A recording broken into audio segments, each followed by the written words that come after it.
one of the best ways that you can practice calculation is actually, I believe, just picking up a random position from a chess book. This is what I did with this position, white to play yesterday.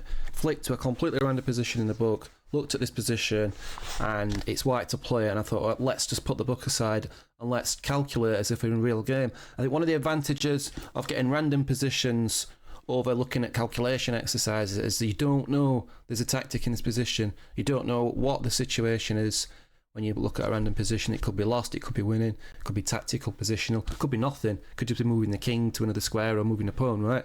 So this is what I really like about picking out random positions from time to time. It's like doing real game training, and what I want to do is real game training at the moment because my game is bloody awful at the moment. Anyway, so this position, what I did, and when you look at chess positions, candidate moves jump out instantly, right? That's through intuition and having gained an experience of looking at positions and playing games and doing stuff in books. So when I looked at this position, if you want to pause it, you can do, and I'm going to talk what I saw when I looked at the position. And I looked straight away, obviously, at a number of different things. I think all four ideas came at once, but bishop being trapped is the main thing. So I looked at the line, bishop takes, pawn takes, queen takes. Let's call that A, line A, if you want to. Line B, taking the rook on A8, but then bishop B7 traps the queen.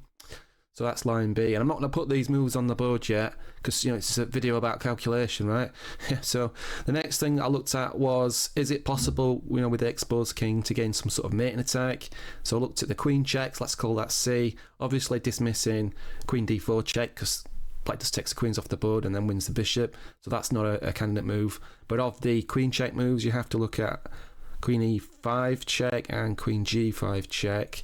Look at those two. Problem with those straight away is to queen E5 check, there's F6, there's king G8, there's also queen F6. It doesn't look very good. And after queen G5 check, again, black's got the queen coming back in to defend things. Queen G6, hitting the queen, and then you've got to move the queen away, and then the bishop falls. It doesn't look a very promising line.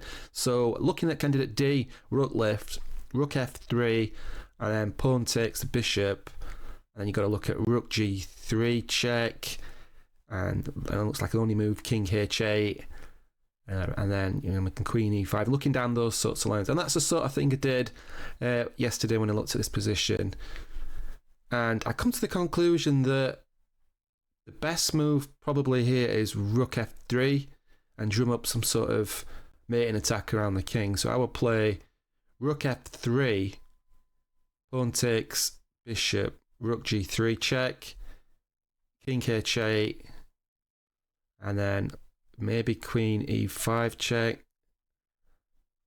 And I'm looking at these sorts of lines, and I'm sort of like, and that's where I kind of got to, and that would be my move, rook F3, because and then you go back over the lines again, don't you? Don't trust your original analysis. You go back to the original line. So I'm looking at the bishop take. Bishop takes, pawn takes, queen takes, just down a piece for 2 pawns.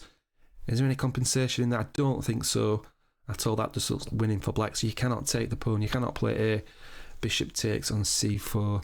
And then the queen. Look at the queen line again, don't you? Then just bishop B7 traps the queen. So yeah, in this game I play rook F3, and then I look at the solution, which is not a solution as such, because it's not a puzzle, right? It's just a random position. There might not be a solution. It might be, white's lost. So anyway, rook F3 would be my move, and so let's look at the lines. Let's look at what I missed, which is a bloody lot. This is why I'm going back to basics with chess calculation.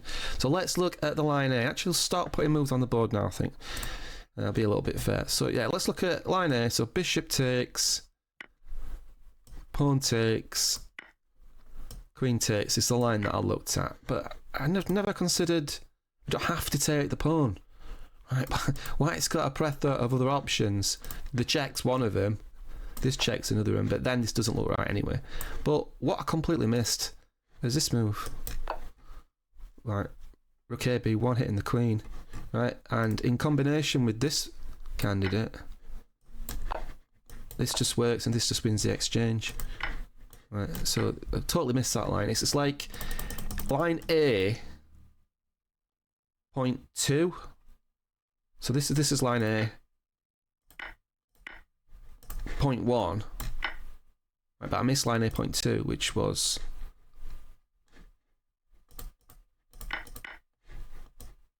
So this is line 8.1. Line 8.2, which is what was played in the game, was what I completely missed. This just wins the exchange for white, but it doesn't stop there at all, because you look at the solution, you look at the continuation, you look at Alakind's text or whatever text it is you've got, and then you can look at the computer this morning, which is what I've done. So looking at those lines, yeah, this doesn't work because it traps the queen. But then did we consider this position? Not really.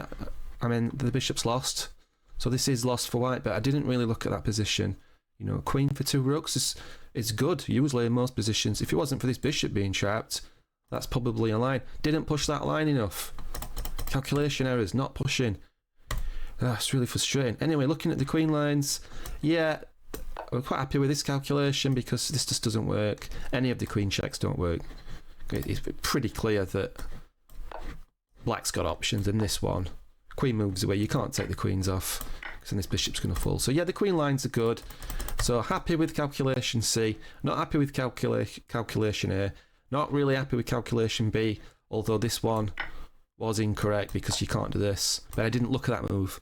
Right, so I'm not happy with that calculation line. So fail A, fail B, pass on C, partial pass on D. So rook F3, well, partial pass, there's no partial pass. It's pass or fail, isn't it? Right, so it's fail on D as well. Because after this move, and then pawn takes, we do have this line. Right. And this is a successful line. And F6 is the move. But I sort of stopped this calculation here again, when I should have pushed that calculation a lot further. And I can do that. I can calculate fairly far down single forcing lines. But I'm just not doing it. So after this move, F6, we continue the mating attack. Totally didn't see this line, but I played the right move on intuition. And then we bring the other rook in, right? And the other rook's coming in. And white's winning in that line. But. We'll go back to the original line. After rook F3, black don't have to take the bishop. It's not compelled, it's not forced. And in this position, it's actually bishop b7. Right, and it doesn't win the exchange. It could have done.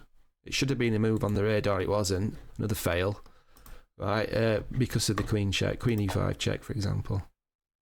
And then this line suggests itself by the computer. This is not in Alakind's analysis, and this is the beauty of whacking a position up to a computer and turning an engine on after you've tried to milk it yourself through the, you know, your own failing calculations and Alakind's comments.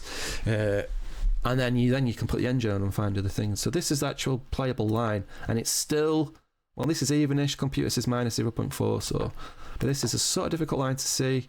You know, we made 3 on here, but black can always sack the bishop, right? Because they can win this one at any point. So this line comes up round about drawish. Like the game goes on, but this bishop's going to fall at some point, and there's no mating attack. So overall, let's go back to the original position. Overall, this is a very useful exercise. It was a useful exercise for me last night, looking at this position, and I do think there's much to be gained in looking at random chess positions, because you don't know what you're going to expect, and you have to calculate like in a real game. And in a real game in this position, I play rook f3, and I could have gone on and won the game. So, from a practical point of view, playing a human being and not Stockfish or Alakind, right, rook f3 is not a bad move, because I think, well, I don't know percentage. I think a large number of average chess players, which is, you know, I'm playing average chess players. I'm an average chess player myself, so I'm playing 17, 18, 19, 2000 rated players, mostly around about 1800. And I think most players at my level would probably take the bishop in this position, probably, especially with, you know, not tons and tons of time on the clock. And maybe in a real game, you know, I would have found this. I think I would have found that line in a real game. I did sort of see that by intuition. But anyway, so yeah, this is what I'd recommend anyway, is getting a random position from time to time, analysing the hell out of it, and then looking at the weaknesses, looking at what things you got wrong. In my case, this is basically a fail with some good elements. Completely forgot to show the game continuation because I'm forgetting everything. So in the game, this is Alakind White, Rete, 1922, Vienna. I think, yeah. So bishop takes c4 was played, and then Rete, because he's not an idiot, played bishop b7, and Alekhine went with the check, queen f6, and then bishop was able to come to d3, and the game was drawn in about 30 odd moves. Anyway, take care, goodbye.